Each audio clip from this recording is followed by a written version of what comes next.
Muy buenos días, Itzel. Buenos días a mis compañeros del Comité de Participación Ciudadana del Sistema Estatal Anticorrupción de Guerrero.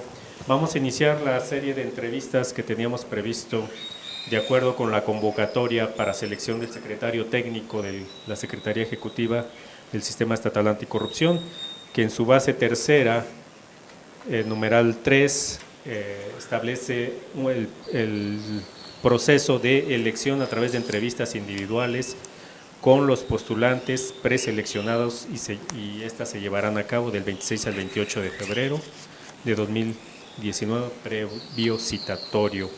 Y bueno, damos la bienvenida a la licenciada Itzel para que nos comente brevemente en un tiempo de 20 minutos, nos haga una exposición sobre los temas que se le enviaron con oportunidad para que sean expuestos en esta ocasión, y después de su exposición tendremos un espacio de 30 minutos para que su servidor y mis compañeros y compañeras podamos hacer preguntas que consideremos pertinentes respecto a dudas, comentarios o información adicional que requiramos para sobre los temas que queremos tratar. Y bueno, pues comenzamos, Itzel, ya para que no perdamos más tiempo. Tienes 20 minutos para hacer tu exposición. Pues primero, buenos días, una disculpa, ¿no? Tuve problemas ahí como de la ubicación, pero les agradezco su tiempo, les agradezco la oportunidad que me dan de estar este día aquí frente a ustedes, ser parte de esta convocatoria, haber pasado ya esta etapa, ya es una etapa, ya es ganadora estar aquí, y más me enorgullece que soy la única mujer que está participando. Entonces, esa parte para mí es muy importante, porque para hacer una verdadera inclusión de la sociedad tenemos que incluirnos las mujeres. La participación de la mujer en este momento en temas de interés fundamental para el Estado es que estemos nosotras participando activamente, y es así como lo vamos a lograr. No es un camino fácil para las mujeres poder estar en una posición así. ¿Por qué? Porque, como bien lo saben, aún esta paridad de género que tanto buscamos todavía no se logra. Pero bueno, para mí es muy importante ser la única mujer en este momento, ¿no? El tema de corrupción en México, pero principalmente en el estado de Guerrero, es un tema que nos atañe a todos. Pero no solamente nos atañe, como saber que la corrupción está calcomiendo nuestra sociedad. ¿Y por qué lo digo que calcomiendo nuestra sociedad? Porque no solamente se ve afectada todo lo del servicio público, toda la administración pública, sino la sociedad en general. Las consecuencias graves que tiene la misma corrupción hacen a que estemos ante una sociedad que cada día está más descabrejada. La vemos en pedazos, vemos que se ha vuelto un común denominador que ser corrupto. Hacer cualquier tipo de acto de corrupción, por más mínimo que lo veamos, estamos contribuyendo a que la sociedad cada día se vea mermada. Y es que a veces pensamos que la corrupción solamente son actos donde incluyen muchos servidores públicos o grandes cantidades de dinero, y no es cierto. Hay actos menores que son el principal detonante de la corrupción, como es precisamente la mordida a un servidor público de tránsito, ¿no? El tratar de agilizar algún trámite, alguna licencia, y entonces me hace muy fácil darle una compensación, un apoyo. Pero ¿qué estamos haciendo? Realmente se está viendo afectada toda la administración pública.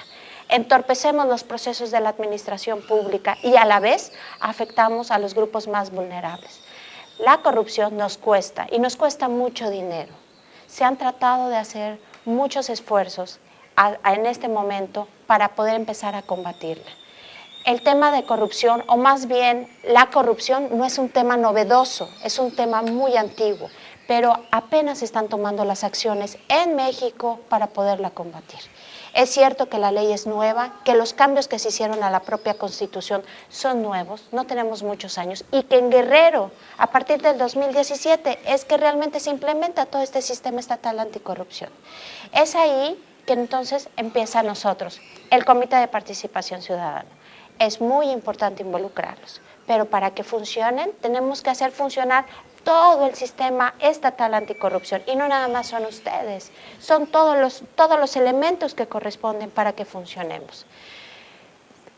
los antecedentes que tenemos de la corrupción, los más antiguos que tenemos son de la OCDE y posteriormente ya muy textual con la ONU, una convención en Mérida que se hizo, y esa es la parte que le da origen a México, y pasan muchos años para que se introduzca en México, en la legislación mexicana, pero ese es el primer, vamos a decir que gran paso que se dio, ¿no? Porque aunque en los 90 se trataron de hacer algunos intentos de empezar a regular la corrupción, los actos de corrupción, pero no solamente los actos de corrupción, sino a los servidores públicos involucrados en los actos de corrupción, no lo logramos, ¿no? Fue entonces hasta después de un tiempo empezaron, Felipe Calderón es el primer impulsor, si lo podemos ver así, de empezar a hacer las modificaciones a la ley, al sistema jurídico mexicano. Y empieza ahí en su Plan Nacional de Desarrollo y empieza a establecer algunos criterios y algunas políticas. Establecen en el punto 25 que él decía que para el 2030 aproximadamente iba a haber una disminución de la corrupción. Y entonces la calificación que íbamos a tener no iba a estar tan desaprobada, vamos a poner. Pero no fue así, se quedó solamente en eso, se quedó ahora sí que solamente en un plan, en un proyecto, en ideas muy novedosas. Y de ahí pasamos, fue entonces el Partido de la Revolución Institucional, en que también empieza a establecer y hace unas iniciativas para empezar a establecer los principios básicos del sistema nacional anticorrupción.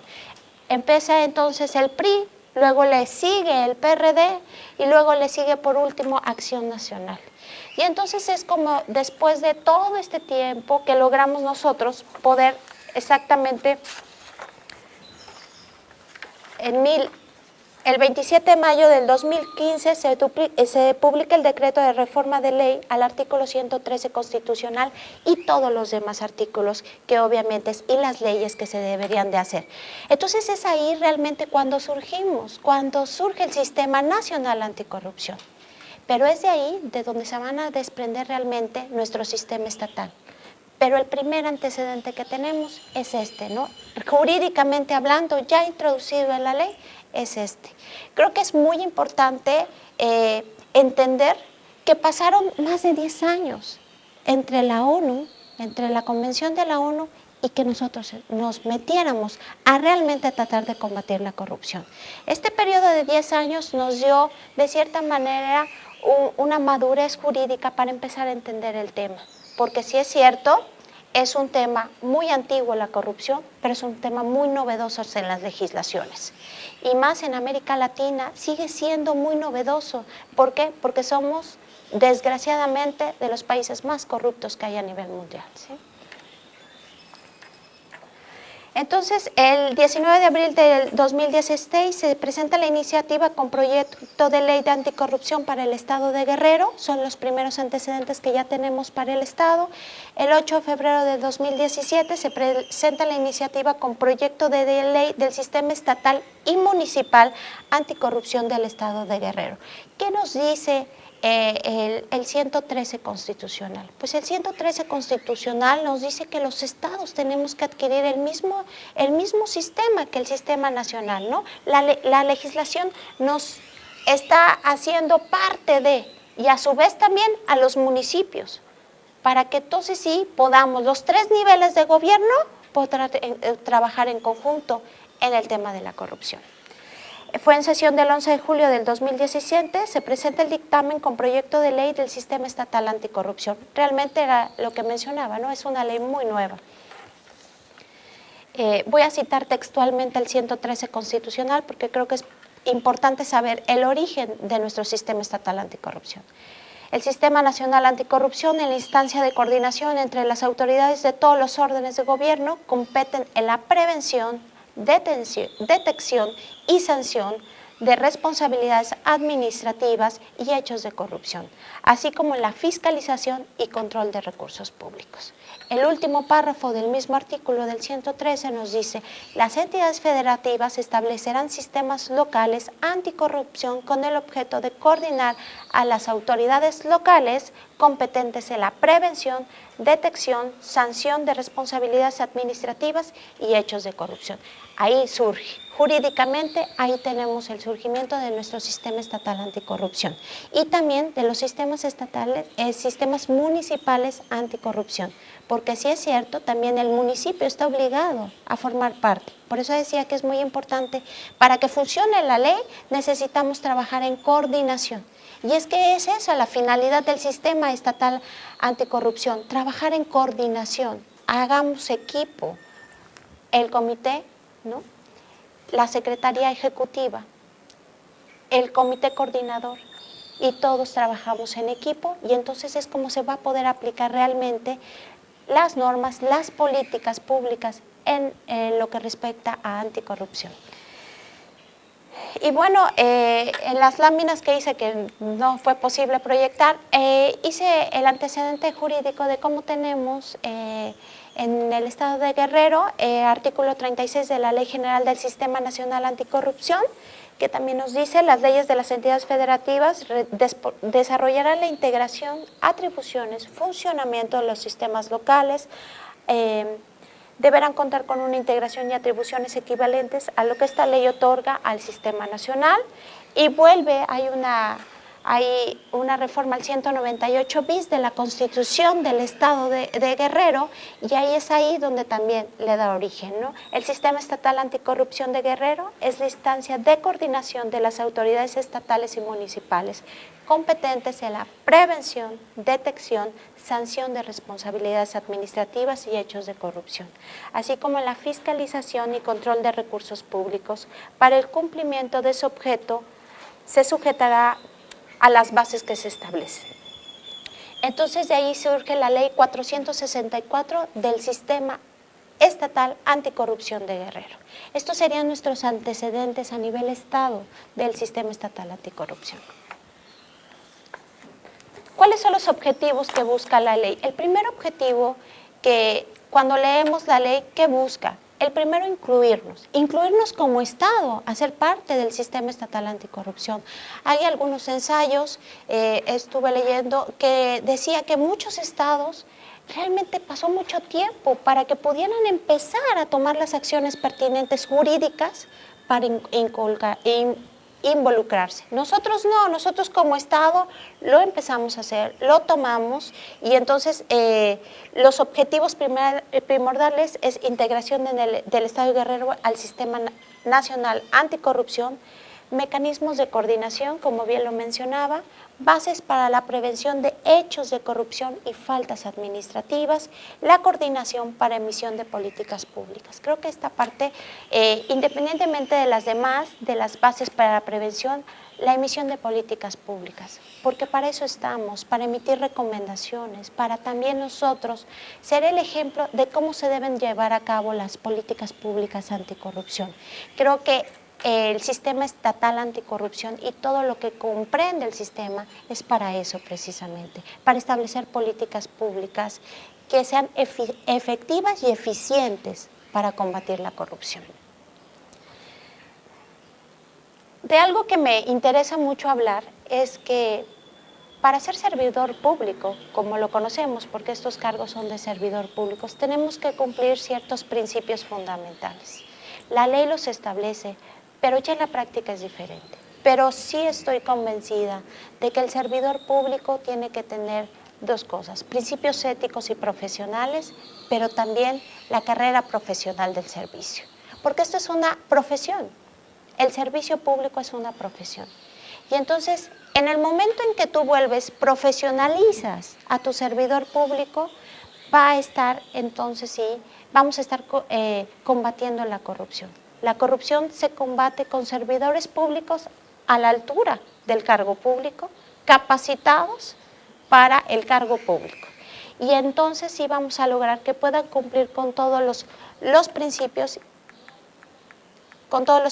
que debe de tener, que son legalidad, objetividad, profesionalismo, la honradez, la lealtad, la imparcialidad, la eficiencia y eficacia, la equidad, la transparencia, la economía, la integridad y la competencia por mérito. Esa parte es muy importante. una de las principales causas de la corrupción, leíamos que hay componentes que la causan, y esto de la competencia por mérito es una de ellas. Otra de las causas es los bajos salarios que llegan a tener los servidores públicos y la falta de incentivos a los servidores públicos. Si nosotros no incentivamos y no hacemos políticas públicas para que los servidores públicos se conviertan realmente en esto, en profesionales, vamos a estar promoviendo la corrupción, ¿no? Porque existen factores que promueven la corrupción, y ese es uno de los factores que promueven la corrupción. También es cierto que existen, ahora sí que lo que nos lleva a tener la corrupción hace también que lo que es la administración pública se ve afectada. Veíamos que una de las consecuencias de la corrupción es precisamente que vuelves más lento la realización de ciertos trámites administrativos, ¿no? Vuelves también a que los grupos vulnerables no reciban realmente los apoyos como son. Ahorita lo podemos estar viendo, ¿no? Un ejemplo claro, creo que las noticias nos están llenando de que ciertos grupos vulnerables no tienen acceso realmente, y todo ese recurso que se está enviando, eso es corrupción. Es en ese momento donde no estamos llegando realmente en aspectos de salud y educación, es precisamente por eso. Y sí creo que para que funcione el sistema estatal anticorrupción tenemos que educar. Sí creo que de las políticas que tenemos que hacer es educarnos como sociedad, educarnos como servidores públicos, pero siempre, siempre, siempre siguiendo los principios. Porque estos principios que nos dicen de los servidores públicos no creo que solo sean para ellos. Desde mi óptica, creo que son para toda la sociedad. Así nos deberíamos de llevar como sociedad. Así deberíamos de formar parte de la sociedad, porque eso nos va a permitir no caer en temas de corrupción. El sistema estatal anticorrupción está integrado por el Comité Coordinador, el Comité Rector del Sistema de Fiscalización, el Comité de Participación Ciudadana y los municipios del Estado con sus representaciones. ¿Cuáles son las funciones principales del sistema anticorrupción? Bueno, primero, coordinación estatal y local. Creo que eso es muy importante. No lograríamos tener una coordinación sin el sistema. Los delitos por hechos de corrupción, la responsabilidad administrativa, la fiscalización y rendición de cuentas. En esta parte de fiscalización y rendición de cuentas, me gustaría compartirles que muchas veces la rendición de cuentas no se hace o no se hace debidamente, ya que el desconocimiento del servidor público para los mecanismos que debe de llevar a cabo para cumplir con sus obligaciones, ¿sí?, se vuelven por desconocimiento o por falta de interés, y hacen entonces que la rendición de cuentas no se cumpla, ¿no? Que he visto en la administración pública cuando me ha tocado estar dentro, que jerárquicamente ahora sí que la cabeza no tiene conocimiento de la rendición de cuentas. Y entonces hace el manejo del recurso, si es que tiene acceso a él, hace el manejo del recurso como si fuera propio. Y entonces ahí tenemos un gran problema, porque ese acto, ese recurso no debe de ser manejado arbitrariamente. Y en nosotros, creo que ahí carecemos un poco de la aplicación correcta de la ley, ¿no? Así como también de las medidas para fiscalizar en la aplicación de los recursos. Creo que esa parte es muy importante. ¿Por qué? Porque si hacemos una correcta aplicación de los recursos, entonces sí también no vamos a estar combatiendo la corrupción. La transparencia de la información y la protección de datos. En este tema también es un tema muy novedoso, sigue siendo muy novedoso, y ya estamos obligados, ¿no? Cada una de las dependencias estatales, el Poder Judicial, el Ejecutivo, el Legislativo, es su obligación transparentar, ¿sí?, su información. Y así que cualquier ciudadano puede llegar a pedir su información y es obligación transparentarla. Pero ¿qué nos topamos? que no se sigue haciendo, que no se está haciendo esto, que hay mucha resistencia aún a la transparencia, ¿sí? Le tenemos miedo a transparentar, le tenemos miedo a transparentar nuestra nómina, le tenemos miedo a transparentar en el uso de los recursos, ¿no? Y eso entonces lo que hace es que es un desconocimiento de la propia ley, porque nos obligan a hacerlo. ¿Cuál es nuestra estructura orgánica como el sistema estatal anticorrupción? Tenemos una secretaría ejecutiva, ay, yo lo había hecho bonito, perdón, una secretaría ejecutiva, un órgano de gobierno, que es el presidente del Comité de Participación Ciudadana y los integrantes del comité coordinador, y una comisión ejecutiva, que es un secretario técnico y un comité de participación ciudadana, y el comité de participación ciudadana. Pues la Secretaría Ejecutiva es un organismo descentralizado, no sectorizado, con personalidad jurídica y patrimonio propio, con autonomía técnica y de gestión. ¿Cuál es su objeto principal? Fungir como órgano de apoyo técnico del comité coordinador, a efecto de proveerle la asistencia técnica y los insumos necesarios para el desempeño de sus atribuciones. Nosotros, si lo podemos ver, se convierte al final en un organismo descentralizado que vendría siendo un OPD, ¿no? ¿Por qué? Porque va a tener recurso propio, lo va a manejar el recurso propio y lo va a dar para un destino y un fin, que es precisamente que el Comité de Participación Ciudadana pues tenga todos los elementos necesarios para que pueda llevar a cabo sus funciones, ¿sí?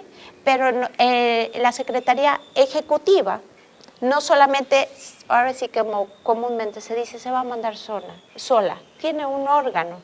Y ese órgano de gobierno va a ser el órgano que le va a estar desde supervisando, ¿no?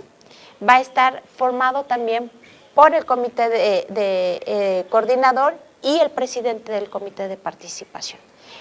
Este conjunto de, vamos a ponerles, de entes que forman la Secretaría Ejecutiva, para mí, desde mi punto de vista, lo considero muy óptimo porque son muchos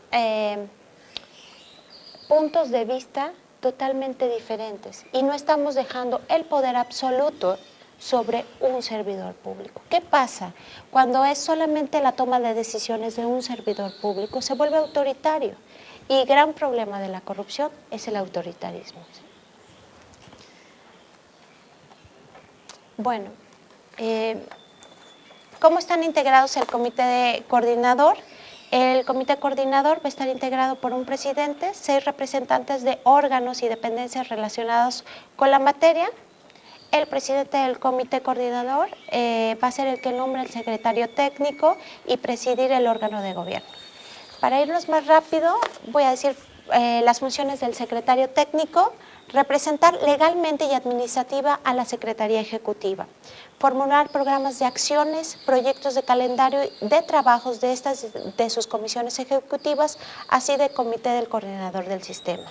Cumplir ante el órgano de gobierno las funciones que le corresponden como dependencia directiva y ejecutiva, como organismo descentralizado, no sectorizado, como lo establece la Ley de Entidades Paraestatales.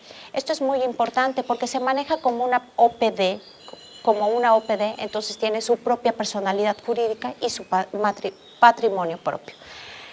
¿Cuáles son las funciones del secretario técnico? Recabar información para la administración de la Secretaría Ejecutiva, establecer sistemas de control y mecanismos de evaluación de resultados, elaborar documentos técnicos y propositivos que presentarán al comité coordinador, al órgano de gobierno de la Secretaría Ejecutiva y a la Comisión Ejecutiva.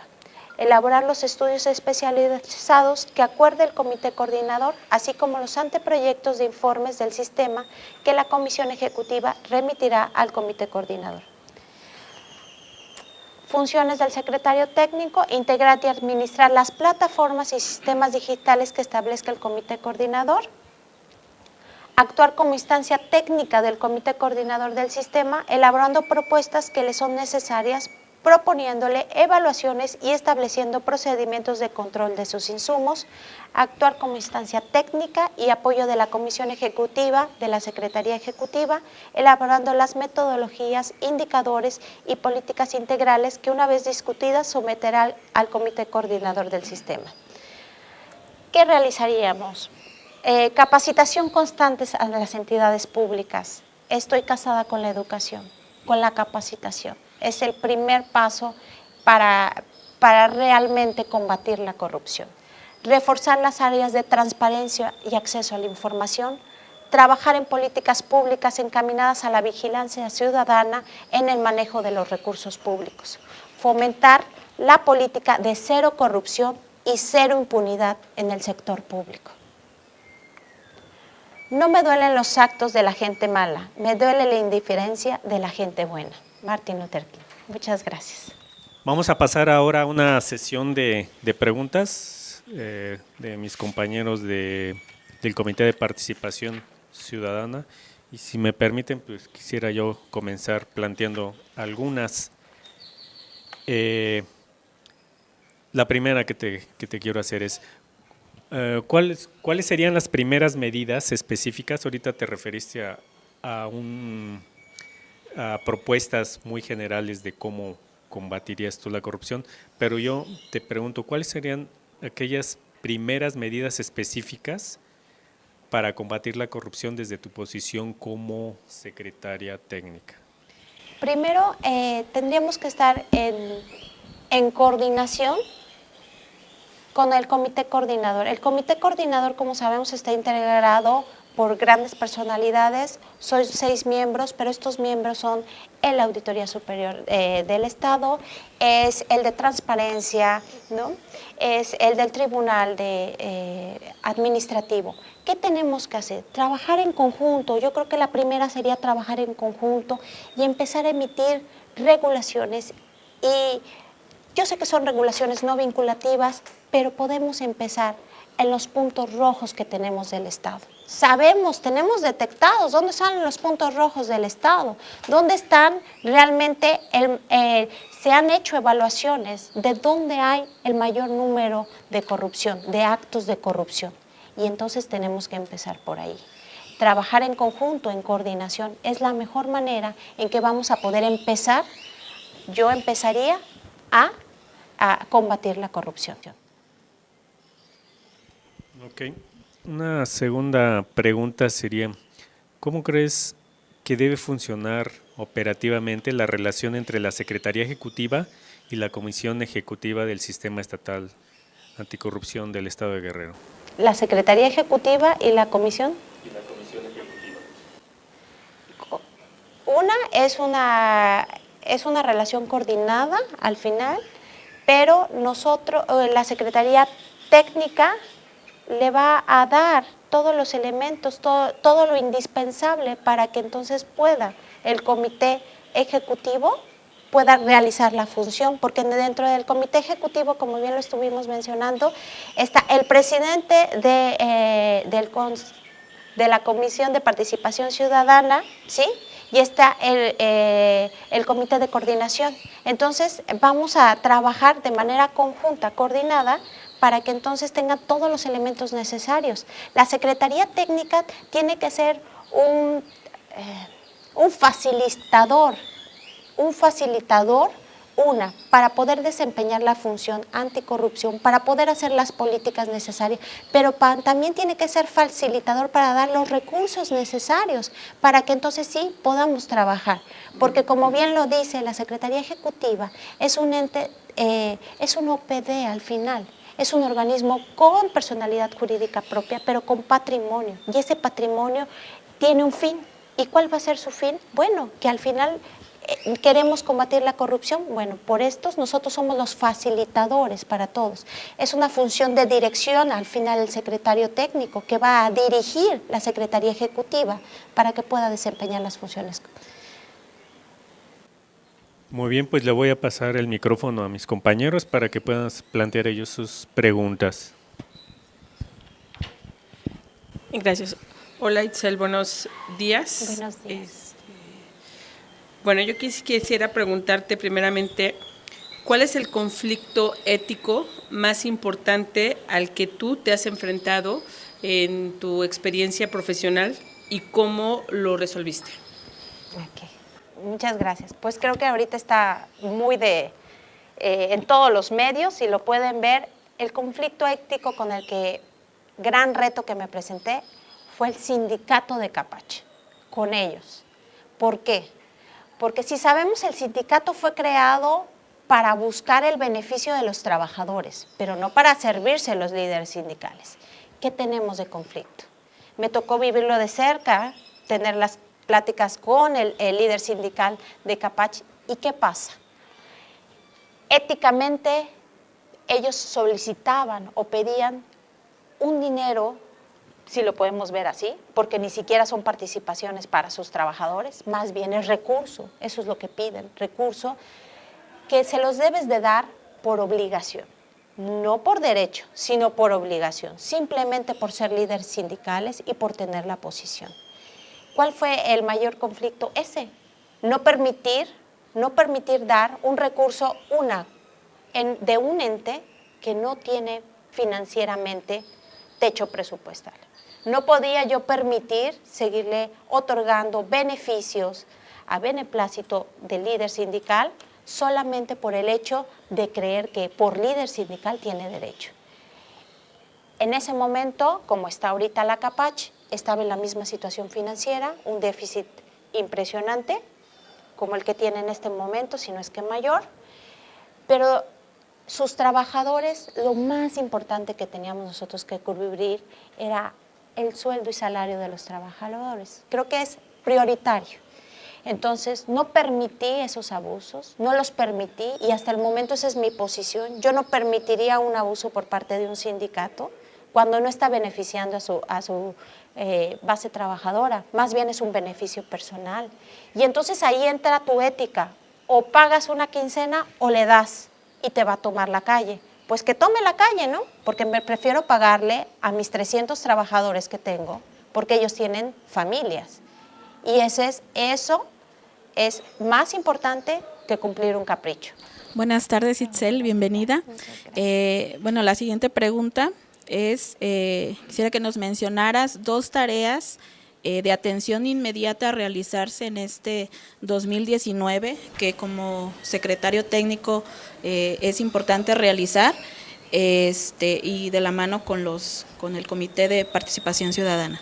Creo que la primera tarea que tendríamos que empezar a hacer, primero, es establecernos ya todos, arrancar. Sí es cierto que ya están ustedes como comité, pero tenemos que arrancar en conjunto, ese sería el primero. Si queremos empezar a trabajar, pues tenemos que tener todos los elementos necesarios de la Secretaría Ejecutiva para que todos empecemos a trabajar, ¿no? Y vamos a coordinarnos. ¿Qué vamos a hacer? Coordinadamente, vamos a empezar a trabajar de manera coordinada para que entonces sí podamos empezar a establecer. Yo creo que lo primero que vendría sería hacer una evaluación, una evaluación de cómo está nuestra administración pública a nivel estado, pero también cómo está nuestra administración pública a nivel municipal. Creo que el mayor problema es que nos vemos como si fuéramos dos diferentes. Lo que pasa acá arriba, lo que pasa en el estado, no pasa en el municipal, y no es cierto. Pasa y pasa mucho más, creo, en el municipal que en el estatal. Y entonces tendríamos que empezar por ahí. Por ahí sería una de las primeras acciones, establecernos ya, estar en conjunto, convocar, que esa es una de las funciones, convocar, y entonces sí empezar a arrancar realmente el comité, la Secretaría Ejecutiva, con todos los que integramos. Sí, una segunda pregunta, ¿cuál sería la primer política pública que propondrías? Aquí precisamente en mis acciones a realizar puse una, ¿no? Política de cero corrupción y cero impunidad en el sector público. Complicada, sí, pero tenemos que empezarlo a hacer. La cero impunidad es que no podemos querer aplicar la ley solamente a unos y a otros no. Tenemos que empezar a ser parejo, ¿sí? Tenemos que empezar a hacer, ahora sí que los principios de equidad, tenemos que empezarlos a llevar a cabo. Creo que esa sería la primera. Todos somos iguales, todos merecemos la misma oportunidad. Bueno, entonces todos vamos a aplicarles la ley, vamos a hacer valer de manera equitativa para todos. Entonces, la cero impunidad en el sector público. Esa sería mi primera. Buen día, buena tarde, Itzel. Un gusto que estés aquí. Gracias. Y mencionarte parte de la estructura orgánica que tienes. El presidente te hizo una pregunta, creo que más o menos va en el mismo sentido, porque a mí también me interesa que tengas la claridad de esa y la respuesta de esa. En ella presentas la Secretaría Ejecutiva en 2 ámbitos de función, que tiene que ver con la Comisión Ejecutiva y como órgano de gobierno. ¿Ok?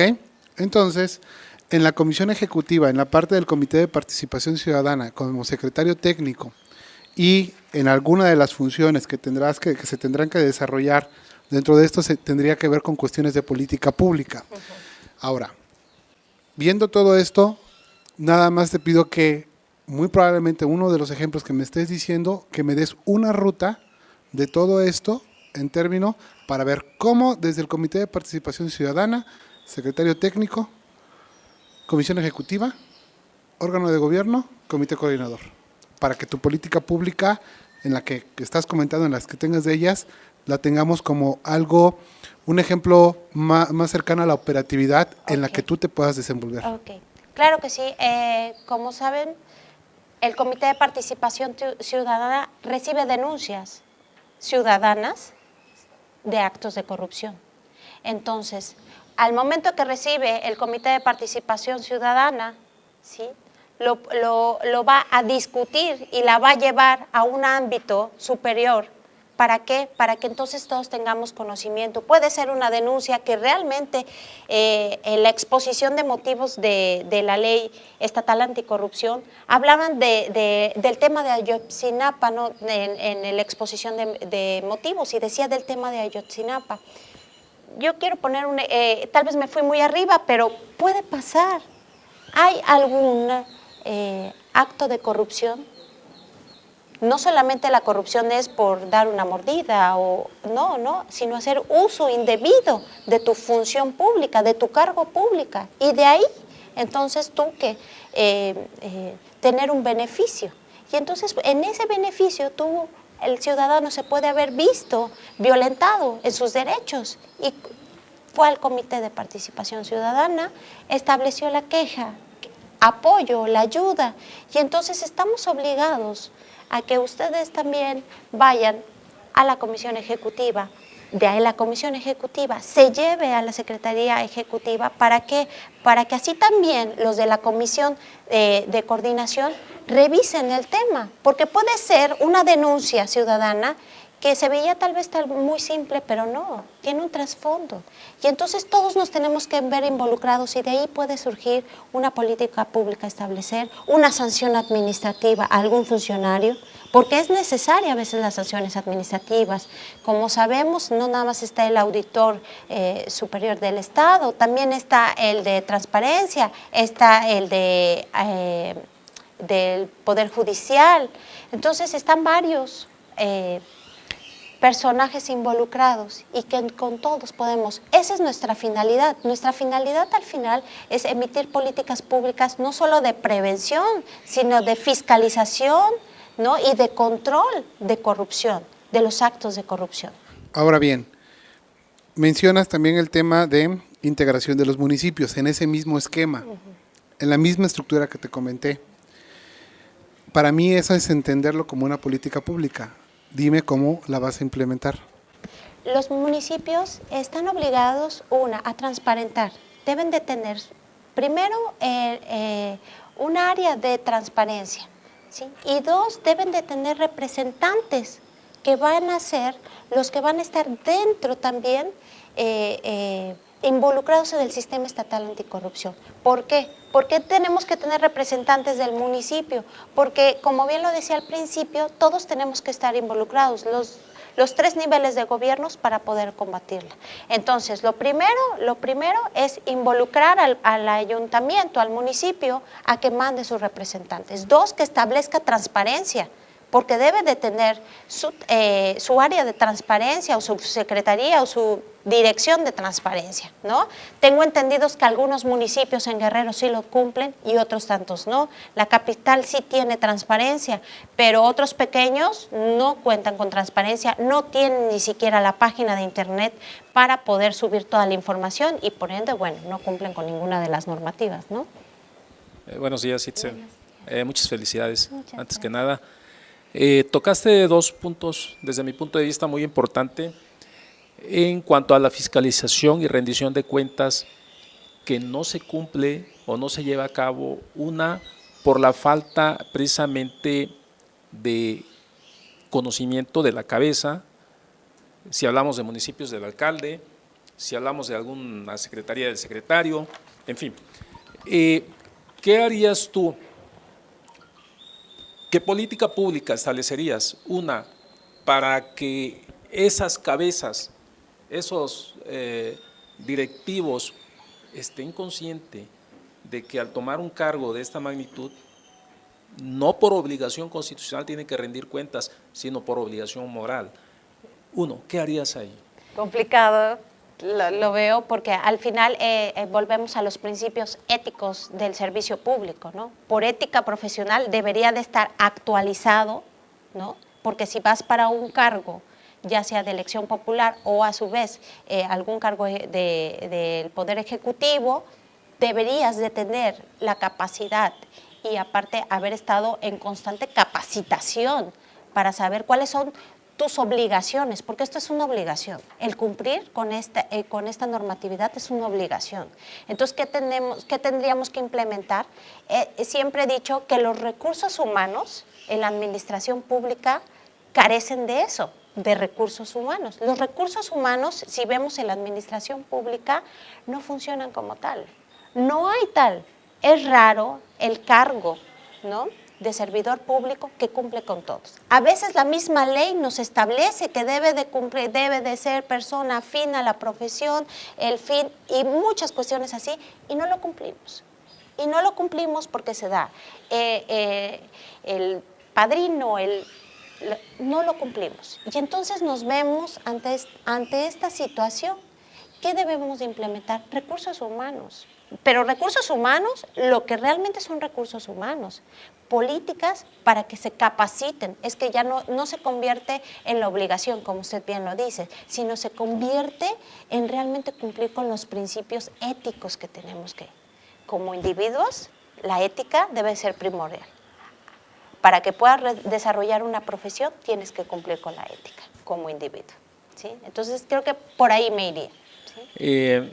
Tocaste varios puntos, repito, de interés. Trataré de hacer un resumen. Hablabas de los sindicatos. Los sindicatos es un área de opacidad en la rendición de cuentas. Sí. A nivel nacional, por supuesto, ¿no? A nivel nacional, a nivel estatal. Pero empezaríamos por algo. ¿Qué haríamos? ¿Qué pudiéramos hacer para exigir que los sindicatos rindan cuentas? Porque no rinden cuentas ni a la Auditoría Superior de la Federación, ni mucho menos, por supuesto, aquí a la Auditoría del Estado. ¿Qué pudiéramos hacer para meter en cintura a los sindicatos, que es una de las grandes áreas de opacidad a nivel nacional? Y bueno, sería esa mi pregunta. También, ¿qué haríamos, dos en una, con el número excesivo de trabajadores, de recursos humanos, excesivos en los ayuntamientos principalmente? ¿Qué pudiéramos hacer para empezar a combatir esa parte? Creo que van de la mano las preguntas. Lo podemos ver ahorita, caso Chilpancingo, caso Acapulco, ¿no? ¿Qué pasa en los ayuntamientos? Realmente el sindicato, de manera voraz, ¿no?, ha propuesto, ha hecho todo para tener más plazas sindicales, innecesarias por completo, porque no hay techo presupuestal para poder nosotros entonces sí cubrir su remuneración, ¿no?, los sueldos y salarios de los trabajadores.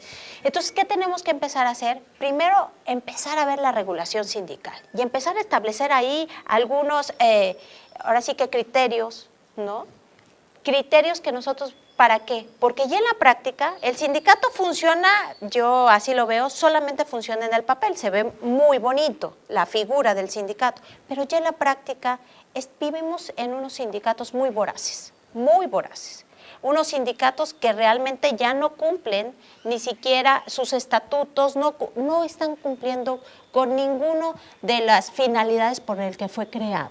Entonces tendríamos que empezar a revisar cómo están esos sindicatos jurídicamente para empezar a ver de qué manera nosotros, porque uno de los grandes problemas también de la corrupción es la falta de leyes claras. Y entonces cuando una ley no es clara o cuando algún mecanismo, ¿sí?, sancionador no es claro, promovemos la corrupción. Y entonces creo que en el tema de los sindicatos, por ahí tenemos que empezar. Lo estamos viendo, es a nivel nacional el tema de los sindicatos. O sea, son voraces y no hay partida presupuestal suficiente para cumplir los caprichos de esta gente. Entonces yo creo que tendríamos que empezar a revisar ahí el tema de los sindicatos. En los ayuntamientos hay que realmente hacer, digo, yo sé que cuesta, porque el que tú despidas a 100, 200 trabajadores tiene un costo, porque tienes que liquidar y no hay presupuesto suficiente para eso, ¿no? Porque aparte en su presupuesto de egresos tampoco lo pusieron, tampoco hicieron la partida correspondiente para poder hacer ese gasto. Y entonces ellos tampoco pueden disponer del dinero, del recurso, para erogarlo en algo que no va a tener ningún sustento. Entonces, pero sí podemos empezar a establecer políticas. Por ejemplo, hay mucha gente que ya está en periodo de que se puede ir de jubilación, ¿sí? Entonces, por ahí nos podemos ir, pero tampoco se hace.